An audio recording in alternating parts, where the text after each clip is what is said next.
Welcome back, everybody, to the LCS Challengers League promotion tournament presented to you by Subway. We are here for Game 3 of a best-of-5 between LiT Esports and CCG, and Cubby, things got off the rails a little bit in that last matchup. CCG, they eventually won, but it was not the way that we may have expected. Yeah, you know, when you have 9 kills on a Zeri and a Phantom Dancer in your inventory at 12:30 on top of a Shiv, usually you expect that game to not go 30 minutes and be close. But that was the game that we had in the last one. I will credit LiT. I feel like their comp set up very well against Zeri, and I was surprised when Zeri was picked in draft by CCG. But even with all that said, that was an interesting game, Grapes. And let's look at the chance we will not be seeing from either of these teams as we are in Fearless Draft. And we are guaranteed 4 games, so things are going to get a little bit weird here in Fearless. Yeah, seeing Zeri pick into the Wukong Kalia was a little bit interesting because of all the anti-synergies that we ended up seeing in that game. But won't be on the table this time around. And now the question is, how do LiT respond? Because they, kind of have the momentum going for them despite them dropping that game, but the problem has been the early game. How can they not fall 3,000 or 4,000 gold behind at the 10-minute mark? Game 3 draft could provide some answers, but at the end of the day, it also comes down to the players. And I gotta say that I know LiT, we have talked about some of their laning struggles that we saw in Challengers League, and we did see it in that game as well. We also saw some of the reasons that we like LiT, and part of the reason that they're doing well in this tournament is the fact that laning overall isn't quite as good, even though CCG is filled with a team of good laners. They definitely drafted for it that last game, but this team does play off each other well. They can fight. They can get themselves out of scenarios. And so far, that has been the story of the first 2 games, is that overcame a 3.5k gold lead to win game 1, and they almost overcame like an 8k gold lead at the 15-minute mark to try and win game 2. And now if you're CCG, you really have to kind of tighten things up if you're moving forward, because you have been able to have strong early games, but it's been a lack of discipline from some players on the Rift, just like jumping into 1v3s, taking fights where people aren't able to join. That has really hurt CCG in the series, and that are good enough as a squad of 5 to actually punish that. We've seen that the first 2 games. I want to see CCG try and tighten the screws on that, and really for their own gameplay going into game 3. Yeah, I think we saw some of those careless mistakes by CCG throughout the qualifiers, especially in those early stages. I think Yukino was the biggest culprit. He had some happy moments. I remember one game specifically on Sejuani. He had, in the first round they played, he was 2-5 at 10 minutes, and he just kept perma invading. So a little bit less of that hopefully this time around. But man, if LiT could just stay even in these early games, I mean, that's just them taking the training weights off. They team fight very well. They play the macro well at the end of the game. So that's the question right now as we head into the draft for game 3. And this is a team where you look at their stats from Challengers League regular season, average being down nearly 2,000 gold at 15. That's on average. And some of the games were worse than that. When they were ahead at 15, they had 100% win rate. So this is a team where, again, they understand how to play the game. Even if playing from behind, I feel like we've seen LiT have good solutions. But if we get a game where LiT actually is able to get ahead against CCG, which is, I think, doable, given that a lot of CCG's drafts have focused on a lot of laning, and some of those picks might be available for that later on in the series. We'll see LiT try and turn one of those leads into a victory. And again, CCG, I feel like they still have to keep on tightening things up. Well, heavy targeting towards Instinct, as he was the big player in that game too. I think nobody's going to, speak against that. He will not be able to play the the Varus, Senna, Kalista, Jinx, or Zeri, as those are all banned away or in Fearless. So we're getting into the part of the game, part of the series, Cubby, where Fearless does really start to play a factor. The Ashe, though, was not banned throughout that entire first phase. So instead, I thought maybe they were going to just get that either towards Trevor or Instinct, but instead it'll be the Volley Bear going over to Yukino. I will say that 2 matchups, Voldabear, I think Wukong Voldabear, it's okay. Most of your Voldabear matchups is just kind of you lose early to Voldabear. He's a beast in the first couple clears, then you kind of scale into things. So some of the matchups for Voldabear that I think are usually seen as worths for him are not available for LiT. Notably, even looking at that Jax, which has been an answer to Voldabear top and jungle, as that was picked by LiT early on. And keep in mind, Jax is a flex, so you do lose that for the rest of draft. And now, as we get into Fearless, some of the picks start to drop down in tiers. We have that early Malachi reappearing with that Tristana, which I will say we expect to be in the hands of Messages. He had a massive game on it against Winthrop that helped LiT get to this best of 5. But it is something that I know historically Rockboom can also play. Yeah, definitely. I mean, I think back to the St. Clair days, he definitely can play a lot of that Trist. not been as meta down there in the bottom lane, so we'll just have to wait and see. Jace getting picked up here as we are truly getting into the weeds of Fearless. That is a flex pick for Bradley or Crimson in the top lane. If I'm CCG, I would not take something like Kai'Sa. I would not give LiT an opportunity to move this Tristana bot. I think it's important that they don't. And I'm interested to see if they take Instinct's champ here. If not, they're really going to push that marksman down the totem pole. Because if I'm LiT, I'm going to lock in my marksman here. Take Zeri or something you feel like can play into this comp. Like even an Ezreal is not bad for Rockboom, and then just start removing more counters. I know Ezreal too, historical comfort for Instinct as well, and honestly with a Jace would pair okay. So I'd love to see that try to deny that, but instead gonna pick topside, and that Darius continues to sneak on through draft. God dang it, messages trolling me, get me all excited. Thought I could see like a Darius answer. This is a little safer. I don't think Rumble is. I don't think Kasante is great into Rumble, but somebody like Dragoon very comfortable on this champion, and we'll be able to survive at least to some of those later game team fights. So the supposed top side of the maps for both of these teams are locked in, and that means the 80 carry pool is going to continue to get pinched here in the second phase. All right, I'm just going to go on the limb and say it could be a Vayne coming in too for Rockboom. I know he is a sneaky Vayne player, and Xayah being taken away, that is one of the matchups that isn't fantastic. Also, I think Zeri is a smart ban. I'm just interested, how many marksmen are we going to get knocked down the totem pole? And then, honestly, I wouldn't be surprised at this point. Something like Kate Lux, it's really tough into Maokai later on in the game, but I think the core that CCG has and what's that's showing early is maybe you just slam a strong bot lane like that and go from there. I would love to see maybe an Aphelios ban. That's a really big pick that I expect to see in the ban list. Is Kai'Sa taken off the board too? A couple answers. The Ezreal, and we'll say. You're forcing CCG to ban that Aphelios, otherwise Rockboom, I think, Yeah. more than likely to pick that up. A poke up would be good. I think something that we saw from CCG in the qualifiers is that they were one of the teams that could play these different playstyles, whether it was a poke up or a 1-3-1, things that are less just simple to execute. And so I would think that that could be something that is possible for them. The Ezreal going to get taken away. And so now we're really down on that tier list right now, Cubby. Like the Caitlyn available, the Aphelios, as you said, could be picked by Rockboom, but there's not a lot of options after that. If you ban Kai'Sa, for me, that signals that you don't necessarily want to go Vayne. So I know it's just a pick that Rockboom likes to have hidden. I knew him for his Caitlyn early on, as it could just be a Milio. Okay. That's a terrible pairing with Tristana, so we know the Trist is probably mid now. It is a good pairing with Aphelios, though. And also could work with Vayne a little bit if given the right opportunity. So leaving a little bit open for Rockboom. Denied. Because I expect Aphelios for Instinct. I think that's just his best pick here. If it gets denied, like I think this gets a little bit tricky. This is where Fearless is fun. I think you take something like Aphelios Blitz here. Honestly, I think Blitzcrank has a lot of value right now, especially in a Milio. It was that traditional counter into Milio, and Lucian Milio was specifically very popular at the start of this season. The Lulu does a very a different job, but also buffing up Instinct and turning him into this big carry, which has been the story for CCG in this series. Now, what does Rockboom pick? I don't know. What are you cooking? What are you cooking, Rockboom? I'm curious. Don't send the Triss bot. Do something else. Yeah, I don't want to see Triss bot. I don't think this works. Okay.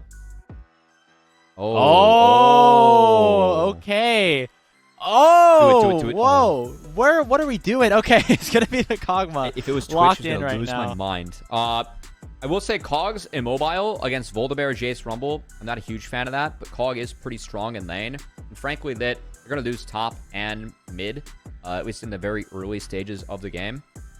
So I think that Kog Milio is taken for a bit of power, hopefully, in the bot side. And we'll see if Rockboom's taking any notes from another collegiate AD, very high on Kog'Maw.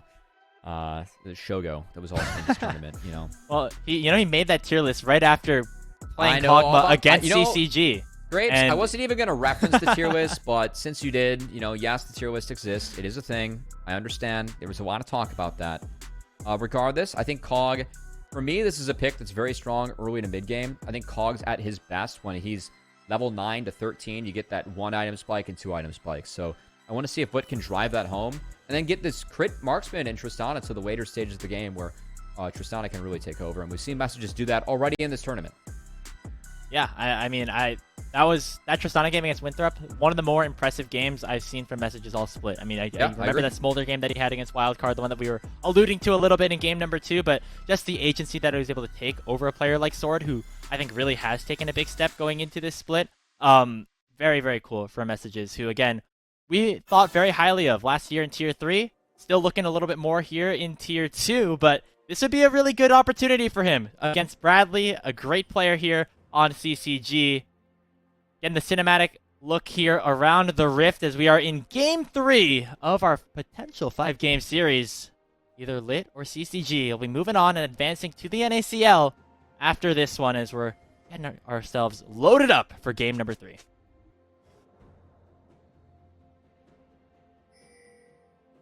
All right, Crepes. I'm ready to hop back into the madness. 30 seconds we have had some madness so far in this series. As I see, I snuck in a sip of coffee. I'm glad to see you sneaking in a sip of tea. It looked like throat coat. It's very cultured of you. Gotta make sure the voice is ready. We got maybe 3 more games of this. I gotta stay prepared. I will admit, I was thinking that CCG was gonna have me have kind of an early night, and it looks like LiT has different plans, which I appreciate. And again, kind of going back to what we talked about earlier on, LiT, like this core, have kind of always been underdogs. Even going into the last promotion tournament, like, they didn't have a great OQ. We didn't think they were really going to show up. And then after day 1, I got to say, they did. And then all of a sudden, yeah, people were high on LiT again. This tournament, same thing. A lot of people thought they could drop to Winthrop or just wouldn't promote in entirety. They showed up day 1 against Winthrop, and they're showing up again today. I think these guys really like the mantle of kind of being the underdogs, and they're really using that to power them. At least giving them a little bit of extra fire under them. I know Rockboom, likes to take it personally. He's definitely a subscriber to Michael Jordan in The Last Dance, which I appreciate. Yeah, I mean, Rockboom wasn't even a part of this LiT roster at the start of summer, the team that eventually promoted. Actually, they had Sajed, who is in the bottom lane now for FlyQuest Challengers, obviously. Yep. And so, another big piece on the Kog'Maw this time around. We do see Yukino going for a very aggressive invade. He's going to get all that topside quadrant. Kisno responding by going to the enemy Raptors after taking his blue. The clear got a little bit slowed down. He unfortunately had to smite the Raptor. Yukino didn't manage the patience well enough, but this is a split map. Kisno has the info, but this is all to set up a 3-wave dive onto Dragoon. Crimson does have that TP. This play is very much available to CCG. Props to Dragoon for stepping up and getting that early level 2. He should ward behind them, so Dragoon well aware of what's going on, but this is a little bit scary for him in the top lane. Looks like Yukino's just going to back. Pull it off. Okay. And so, good on Dragoon for at least delaying that wave from crashing, and so Yukino just not wanting to waste any more time. He knows that his bot side camps are surely going to be taken right now, and maybe even setting up a dive in the bottom lane if Rockboom and Plux go a little bit more aggressive. They have a full wave stack in there. Rockboom, this dive's not available to them. I just don't think, because now he is going to pull the wave. Oh, never mind. Popping the Ghost of Instinct. They're going to go straight towards Trevor to start things off. He's rooted. No. Kisno has to flash away. No tower shot is going to take anyone down. And in comes Instinct with a flash. Nice Bramble Smash from Kisno to get Instinct away. But you were right, Cubby. Yeah. LiT had no angle there. That was a bit mismanaged. Even if they wanted to try, Kisno, he took aggro. You can reset it with a Twisted Advance, but it went back to him. So he had to flash out as well as Rockboom, as we're going to get a replay. Kisno, I mean, I like the fact he's taking the camp. Does get the smite. They can't even Q the little ones, which is quite big for Maokai. You can see he takes aggro here with a Q. He autos. I think he might have been able to sneak in one more tower shot. Not the case. He resets it immediately, and it goes back to him. So, not really doable. Good Q from Kisna to protect Rockboom. Rockboom didn't have to flash, but did respect the fact he could have went down there. And kind of a goofy early game. It does get Rockboom a first base to at least get Cole, but overall, if Kisno doesn't get to the Dragon soon, it's not available, and yeah, that's just not available to him whatsoever. And if Yukino takes this respawn Raptor, I think that's really big for the jungle matchup, and he should. He mauls Maokai if Kisno walks in here. Messages does have a little bit of pressure right now in the mid lane, but it would be pretty tough in the 2v2 for LiT to win. Kisno has a smite, he's able to steal the camp away, and now Yukino going to try to do things out a little bit. Meanwhile, on the top side, Crimson going to overheat onto Dragoon, popping the Ignite as Dragoon going to dash away. Nice usage of the E to get that extra shield, but Crimson going to be able to crash this wave under the tower. And great to see Crimson having such a big game on the Rumble and Dragoon. He's not able to get the TP off. Now Yukino's going to come. He should go down. Already utilized that flash. Yukino just waiting for Crimson to shove this wave in. Crimson managing his heat nicely. Has that empowered Flame Spitter. Dragoon knows he has to go forward because Yukino's on the way. So he goes in with the W to try and take down Crimson. But Yukino will follow. Not enough for Dragoon, and it's first blood once again for CCG. Yeah, Dragoon did his damnedest there. Honestly, not like good game sense, but he's really getting starved out in this top side. And important that Crimson going for that combat summoner in the Ignite does get a couple good first resets and has a lead, because now he can really pressure this Cassante moving forward. So again, focusing his attention towards bottom lane after Rockboom got targeted a little bit. That dive going awry. Now it's going to be Kizno going over to the Dragon, so they do find pressure there. That is the trade that you make if you're CCG to get Crimson far ahead off that dive. However, CCG, they might want to look to fight a little bit. Make a fire kick, goes down to Trevor. He's down to 300 HP. Kizno on the way. Both junglers have smite. It would be a flip if it gets low enough. Kizno going in. You actually we rock boom securing the dragon as a big buster shot goes over from messages. Yukino's less than 100 HP. Gonna jump over, pick up one, and now he can Goomba stomp all over CCG. Rock boom will fall. His passive will at least take down Trevor, as it will be a relatively even trade. It'll be 2 kills going over to CCG, 2 for LiT. Really important that LiT were able to pick up a couple kills there, and most importantly, they got the dragon, because for a second that was looking a little bit hairy for them. As the Kizno, he hovered bot instead of starting Drake immediately, so it opened up this timer where CCG was actually able to get in. And Kizno's brought very low early, does get the smite off, and combined with a Rock Boom auto, sneaks it in. Then this is kind of clever from Messages, trying to knock Yukino into Rock Boom, but Yukino was able to sneak out, so Messages has to full commit in. And overall, fight win going over to Instinct on the Aphelios. I know Dragon was secured by LiT, but yet again, Instinct pretty fed on this Aphelios. And I will say, we've seen Instinct get leads, but Instinct's had a little bit of trouble converting those in the first 2 games. I think this setup with the Lulu, Volibear, and then all the range they have might be the easiest for him to convert this lead into a victory. And I want to see Instinct step up, because again, I think Instinct has been really impressive in the tape that I've seen from him with this team. And I've expected more from him coming into this series than what I've seen so far today. So really hope Instinct reaches that high mantle I've seen out of him with the series I've seen him play with CCG, and how well he's able to navigate fights later on. 2-0 right now. It's down in CS a little bit to Rockboom, but that's just the nature of how this laning phase you said goes. You're waiting for a couple of items for Instinct to take over a bit more. You mentioned the jungle matchup. That's definitely Yukino favored in the 1v1, and he's going to go for another aggressive invade. Kizno already taken very low. The Bramble Smash not doing enough. And Kizno's going to be forced to flash away from his own red buff, and Yukino winning another battle. Yeah, Maokai and Volibear, you were just not a champion in the first 2 clears against this is the Maokai. So I really appreciate that Yukino is trying to get in and take as much advantage of the power you have as Volibear and Maokai in the first 2 clears. Crimson's actually hovering. He's not spotted. Bradley's trying to step up and see if they can scout out the Tristana. Will not find it, but it will open up the first 3 grubs, which should go over for free to Yukino. Yeah, smart for Messages to back away a little bit further instead of trying to contest that wave. Would have gone down to the equalizer plus a little bit of extra damage from Bradley, who still had his flash. So Messages still able to survive in a better state in the lane than he was the last couple of games, which is a good thing to see. Again, we're looking for small echelons of progress for this roster in terms of the early game. They're still down about 2,000, but I'm liking what we see specifically out of Rockboom and Messages so far in this early game. Equalizer drop. There's no play on the top side, so just going to try and be a pest in the way that base, which it actually ends up being canceled. Not bad for Crimson, but I will say Crimson's sacked a little bit of the lead that he's had, as some's being used here by LiT. Rockboom, they could be in trouble. Red-white. Instinct has red-white. Rockboom is level 6 though, so Living Artillery is available for a potential execution. Hop in the heel is plucked. They're looking to go forward now as Instinct and Trevor do not have their ultimates at their disposal. Meanwhile, in the top lane, Dragoon goes all out on a Crimson. The Ignite going on top of him. Dragoon looking for the solo kill, and he finds it onto Crimson. Now here comes Kizno. Hex Flash almost utilized, but Instinct and Trevor crucially hitting level 6. They do not want to deal with that wild growth, so LiT are going to go retreat in the bottom side. Good call from Kizno. Bradley was rotating. Yukino had 6. On the top side, though, that's big from Dragoon. We're going to get a full look. Crimson does see Dragoon in lane. The all-in ends up being taken as Dragoon. He pretty much navigates out of the overheat, spacing it and using both Unstoppables, which is the damage mitigation. Really well done by Dragoon. as that overheats where Rumble can really press the Cassante, but using Cassante's kit to prevent Rumble from autoing too much. It's a big turn on that solo kill in the top lane matchup. That's really nice for Dragoon, because once Cassante gets a foothold in that matchup, you're okay. So again, Dragoon is someone that, for me, he was the strongest laner of LiT. I thought he had a great split, even though his team was relegated. And Dragoon continues to kind of be the foothold for LiT in these early games, like he was in Challengers League, being the best laner on his team, and really stepping up in this game 3. I mean, just remember how far behind he was just like 3 minutes ago off of that dive. It was like a 30 CS gap. Crimson had ultimate advantage. Now things looking pretty good for him. Not looking as good for Messages, who has to rocket jump away. That does allow for this mid lane wave to crash. Bradley going to at least get one plate, unless Kisno has something to say about it.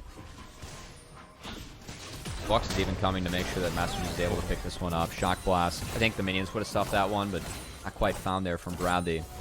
And with Plucks being mid, it will get Messages this way, but look bot. Trevor's actually rotating onto the Kog'Maw. His Instinct and Trevor might focus down. That said, this overheats Crimson. Good. Yeah. Oh, he just melts him. Okay. Crimson gets his revenge a little bit. That is the power of the overheated Rumble. That overheat was good. No ult available for Dragoon quite yet, and wasn't able to get out of those autos. So Crimson able to find a big bounce back solo kill. Well played from the young top laner. Now Pluck's sitting on a ward. He doesn't know it just yet, but Instinct can auto him to start things off. It's a 3v3. Sky Splitter comes in. Yukino, look at a one-shot Flux. The Moonlight Vigil's big as well. His Instinct has the Infernum and looking to take over this fight. It's a double kill for Yukino, but now Dragoon on his way. Messages looking for the flank as well. Soon to be an even numbers match for LiT if they find an opportunity. Living Artillery trying to slow CCG down, but they will be able to escape after that teleport was used. Yukino stunting on him too. The blue-purple from Instinct. Thelios Lulu able to disengage. That TP goes sideways from Dragoon, and what 2 minutes ago was a lead emerging in top lane. Now with that TP, Rumble's able to get now 3 plates to his name up top. The Dragon still falls to CCG in the bot side. Is LiT really fishing Messages? Oh! He's burning a little bit there. 30 HP was the final number on to Bradley. Kisno, he does it again. He steals the second Drake for LiT. And CCG now in a little bit of trouble with Rockboom joining the fight. Yukino has to flash. Oh man, Cubby, it's just like game 2 all over again. You know, if Yukino wasn't so busy maybe dance emoting, maybe he gets this dragon down in time. As I gotta say, CCG, they've really tried to eagle on LiT a couple times. He just really bit them in the ass. I'd love to see it, personally.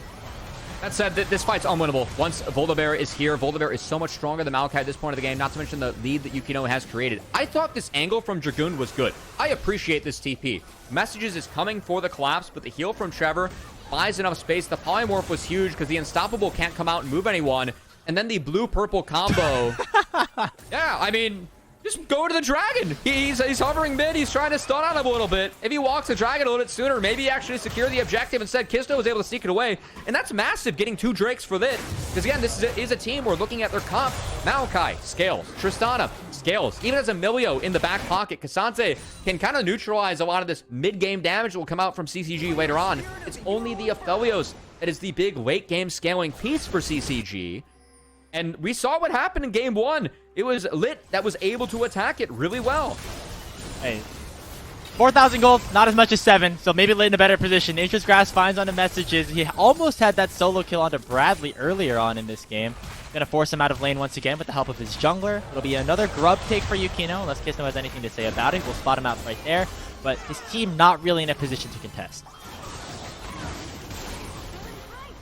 Wow.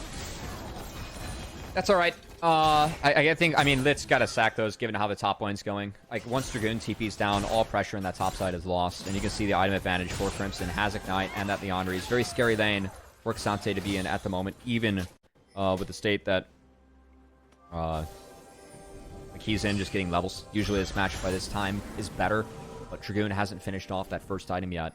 Whereas Crimson has. And the pressure will continue for CCG. And I will say that the one big thing... Oh, hold on. We got action everywhere. There was an alt bot. Ultimate bot. Also saw that Messages. It looks like Rockboom just going to be forced to back after taking a chunk of damage from the Moonlight Vigil. So we'll allow for Instinct and Trevor to get some damage on the turret. However, plates have fallen, and now LiT trying to make a play towards top.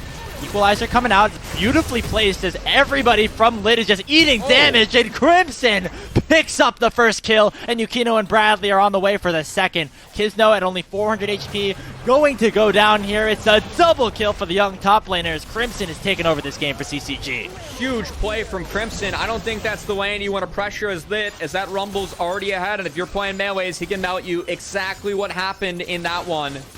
CCG able to turn around that top side. It was really a solo kill that came out from Dragoon that was then answered by Crimson. Dragoon TP'd out. Crimson got more resources. CCG cashed that in by hovering Crimson at the right time after they take the grubs. And now guess what? Free Herald, free turret. They get the turret on the bot side, and CCG has just blown this game wide open. Herald on top of it. Lead now officially at the range that we were seeing here for game 2. And the better thing for them this time, Cubby, is more distributed throughout the entire map, right? Crimson has a big shutdown. The Instinct's still getting pretty far ahead. Everybody on CCG is going to be able to contribute, and it's going to be difficult for LiT to find the scaling that we were hoping that they'd be able to reach. Yeah, I mean, a lot of the scaling for me, again, is really in this Malachi Tristana, like, making space. I think the Kog'Maw, like, this is the time of the game where, for me, the Kog'Maw really spikes. And I love what Instinct's doing here with the Lulu. You have green-white ability to really create space. That mid lane is going in the favor of Aphelios Lulu. And the pressure, I think the one place that LiT can look is to try and attack Bradley, who has his flash back up. There was a visit mid that Kisno did not commit to when Bradley's flash was down. The hover there doesn't get anything, and now Yukino with his Herald going to take mid, brute force it. Has to just force to jump out, and see if Crimson really pushes. Messages in trouble. Yeah, Messages, he's in a bad spot. He has to flash away from that equalizer that came out from Crimson.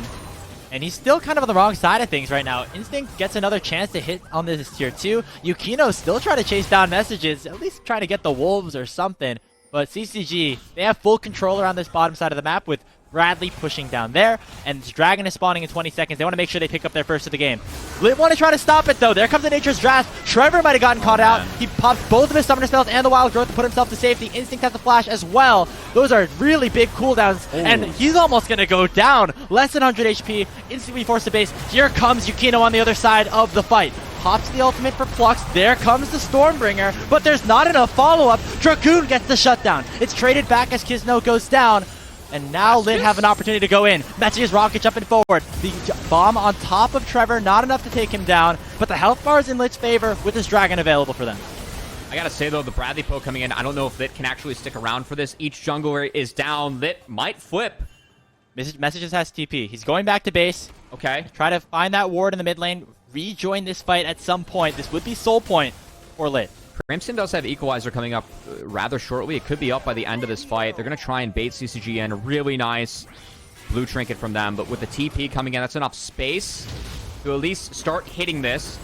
Voldivair is sprinting here. The junglers will be here in time. This has been stalled out too much. We're going to have another 5v5. Let's see whose ults come off cooldown first. Looks like Nature's Grasp is available. That's big. Here comes Messages. Going to jump forward first onto Bradley. Remember, Instinct does not have flash. He utilized it in that last fight, but the poly goes on to Messages. Bradley's already chunk low. Everybody from LiT is low health bars. Yukino's on his own in a 1v3, trying to find one single kill, and he finally will get taken down. But there's the equalizer out of Crimson. It takes LiT out of the fight, and now 3 of their members are low, and CCG controls the Drake. Bradley, Instinct, and Crimson, they're still hungry. They're still looking for some more kills. The Wild Growth goes on top of Bradley to make sure he does not go down to Messages. He's polymorphed, will certainly go down. Crimson finds another on the other side, and an Execute goes towards Rock Boom. It's an ace for CCG. They pick up the Dragon and are 8,000 gold in the lead. Yeah, in those scenarios, it's all about whose ults come back first. Kisno, his ult is...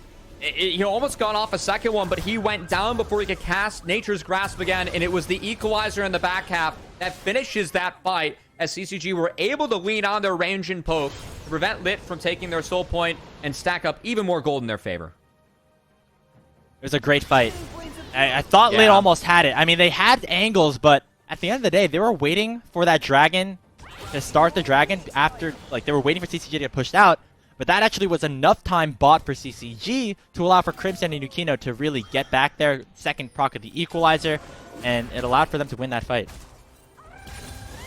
It's been a tough game, too, for like Kisno. I know that he was really punished early in this matchup, but haven't really been able to see this Malachi get involved. Meanwhile, Dragoon can't even set up anything on Rumble in the bot side. A, he doesn't have help, and B, he's down 2 levels. Because Crimson has been really big in this game. I know the one death he had was a solo kill that he would have liked to have back, but Young Players made up for that tenfold, as this Rumble has been really impactful in this one.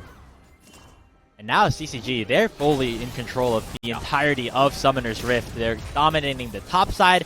30 seconds until Baron spawns. Honestly, they could probably start it up as soon as 20 minutes hits and have a good opportunity to just force LiT to go into them. That's a fight that they win 9 times out of 10. Moment just brute forcing this bot side jungle. Can afford to take some poke as it's an Ocean Soul. Not only means more brushes, but also more fruit. There it is. Wow. Oh, boy. Wow. Shout out to our entire observing team. We got Kai, we got Elton, we have Cynthia as well. And in the production, they do a great job. Thanks, Kai. I feel like that one was especially for me. Yeah, I figured. I know. There's been a lot of talk about the hands on the Baron. I've not been able to voice my opinion, but you know, sometimes also not the biggest fan. Sometimes I try and get out of pocket. Oh, I appreciate that, Grapes. Big fan of that. Sometimes I try and get out of pocket, and if I do, I just have to be reminded that I will never hear the end of it. That said, TP coming in, they're trying to get CCG out of their pockets. Oh, Moonlight Vigil chunking out Rockman and Flux already, but once again, Yukino caught a little bit, has to use the ulti on the defensive side. Message is jumping forward, doing a ton of damage onto the bear, and the Living Artillery just barely not connecting. Now Dragoon looking for the all-out. Will not be able to find the kill just yet, but finally Yukino falls. Breath of Life, not enough to save his top laner, and now it's a 4v4. Oh. Bradley with a huge shock blast, and here comes Crimson, melting LiT to the ground. That's Kizno getting melted. That is a double kill over to Crimson, and Rockwoman messages the double AD carry comp are just going to go down to the hands of Bradley. It's 4 kills for CCG, and they have their eyes set on match point. You know, we haven't really talked about Bradley much this game, but this Jace has slowly, over time, become massive, and the shock blast in this fight were huge. As the start of this one, yeah, it's a turret. I don't mind the look from LiT. They end up finding the Volibear, and they have red buff, at least on messages, so the chase was pretty good, but the back half of this, Bradley just got too many shock blasts off. The fight wasn't quick enough. They keep on pushing forward as 5. And the turn from CCG just a bit too good. As Bradley, really nice flash for him, so it does get pulled back in. Yes, they find the Volibear, but they're still safe. Equalizer was able to be pushed through from LiT, but that shock blast was really the game changer. Crimson, I love this flash forward from him as well. Just knowing that all he has to do is as much damage as possible on the Rumble, finds a second kill. And from there, pretty easy, as Bradley shock blast pretty damn big. And the scaling for LiT, one thing that you can do against these double marksmen is if your poke is good with the Jason Rumble, you never have to fight on even terms, and I feel like CCG's done a really nice job of that in this game. 12,000 gold. I think this is the biggest lead that CCG have had all series, Cubby. And they're firmly in control of this game. 7-1-5 for Crimson on this Rumble. We saw the feature piece that was playing during the break last time. I mean, this guy, such a good head on his shoulders for a young kid, and on a team full of veterans, as he mentioned, like, put up a great first split in the top lane competitively. Now LiT in a lot of trouble as Yukino will jump forward. Nice redemption. And combined with the Living Artillery, Rockboom actually takes Yukino down. That's a little bit of the over-aggression I was talking about earlier when we were mentioning how CCG like to play in the qualifiers, but it's still a 1-for-1 and a lot of Baroned up minions pushing bottom. Kizno gonna get forced off. Look at all that damage coming in from the Jace Rumble. Now Dragoon. Even Dragoon, he's forced to go forward. They lock up just one. His instinct is forced to flash forward. Picks one onto messages. And that is another big carry for LiT down. Inhibitor down in the bottom lane. CCG trying to go for the throat. That's going to be it. 6 drops can help him get through this one. Rockboom taking another big chunk. CCG, first 2 games feature the comeback. Pull the trigger. Remember, is he going to flash? And a lot of trouble. All out comes out from Dragoon, and that is the big shutdown going over to the Cassante. Now, there comes the Intofo strikes. Crimson's overheated, but he does not have enough damage just yet. He goes legendary, burning Kizno down. Rockboom trying to save this game on the backside of this fight, but he will not be able to. The shock blast from Bradley will end this one for CCG. Okay, I thought there for a sec LiT found the comeback, and I had the caster curse. It's not going to be the end of the game, as Messages is coming back up. Oh, not quite yet. TP's coming in. Bradley is just half of a Nexus turret and the Nexus itself. Just one-shots Messages off the Death Realm, and there they go. On to the Nexus, and match point for CCG, looking to be your first team from the qualifiers promoted into the NACL this spring. Honestly, much better game from CCG. That was a lead from start to finish, you know? And that's really what we were looking for from this team after the first 2 games that ended up getting a little bit hairy. This team is good. They have ex-Challengers talent. I had them as the favorites in this tournament. I hold them in high regard. And it's still a bloody series, but I think the game they had, some of the priority, they had some really nice moments in that. I think the split map from Yukino was a good game plan. The Rumble Jace combo was executed really well by the solo laners. And Instinct got that lead from start to finish, what we were asking for from CCG. Besides a couple sneaky dragons and poor setups, I think it was a very solid game from them. Yeah, I mean, that was kind of the CCG that we were expecting here in the promotion tournament. I mean, they had a couple of shaky games to start things off. LiT were able to take one. They almost were able to take another. But now officially is match point for CCG. And LiT Esports on the ropes again. They will have an opportunity to play again on Sunday against the winner versus Winthrop versus Blue Water if the series is not going their way.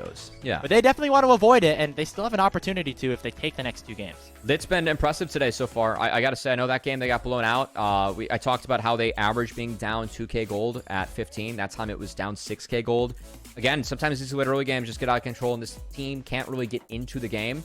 Hopefully this time around, they find a way to get into the game, because we have seen that when LiT does that, it's a very competitive series.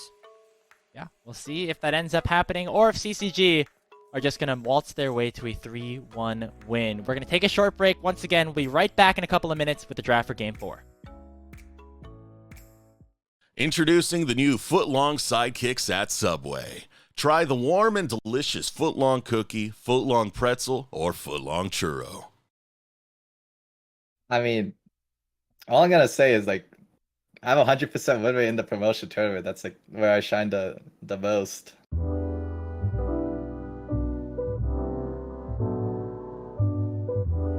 I was expecting to do a lot better than 9th place. We didn't really click very well towards like the middle of the season. We kind of got in our own heads a little bit. And that kind of showed in our games. Our team always said like, oh, we're not a scrim team, we're a stage team. So as soon as we lost that first match, it was like a reality check. Obviously, it didn't go well. No one would say that our season went well. Individually, I had pretty solid performances, more toward the first half than the second half. A lot of us are pretty happy with the way the roster has ended up for this promotion tournament, and we picked up more pieces that we're more confident in and that are binding as players better together. There's not as much conflict as there was. So I think the only result that can happen is that we're going to promote again. Well, my last run in the promotion tournament was awesome. We were like the big underdogs. We came up, beat all the best teams, and promoted. So that was really awesome. Honestly, like I just want to live that moment again, because that was probably one of the best moments like in my career, just winning that promotion tournament. We only need to win 2 best-of-5s to keep ourselves alive.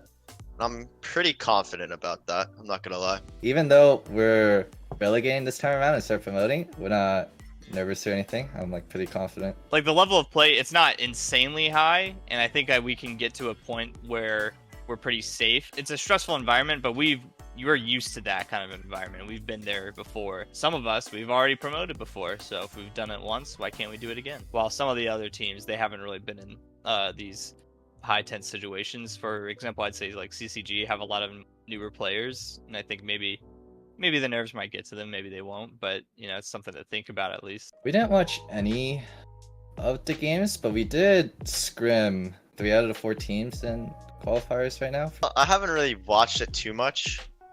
Not gonna lie, like if at all. As long as I am focused on myself and going into game and I'm confident, like it doesn't really matter who my opponent is. I'm confident I'll beat them. I have watched the qualifiers. I've seen what everybody's capable of. I've seen how teams have grown. I don't know whether to be thankful or to be disappointed, because I would be sweating if I had to play against Yujin. I'd be getting my handkerchief out and wiping sweat off my forehead if I had to play against that guy. I don't want to beat Winthrop. We have like a 0% win rate against them. I became pretty close with them during the time I was in NACL, so like I banter with a lot of their teammates.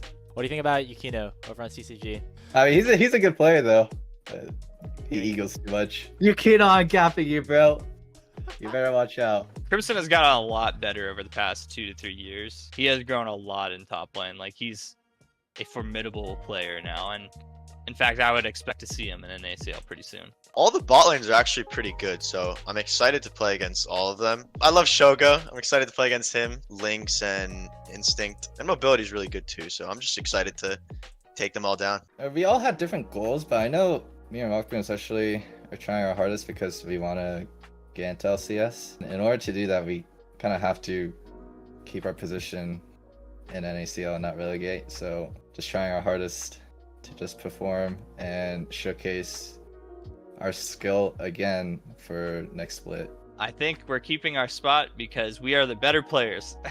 As robotic of an answer as that was, it's just the truth. To be honest, the end of the season was pretty rough for us. We took a week break and kind of everyone just focused on themselves a little bit. We all kind of relaxed a little bit, focused on ourselves, got better overall, and then going into the next week of scrims, we started to do a lot better. So I'm excited to see how that continues with the rest of the week of scrims going into the promotion tournament. And shout out to my teammates. I mean, we've gone through a lot. Even if we relegate or don't relegate, it was fun, right? I guess. Had fun with all of you guys.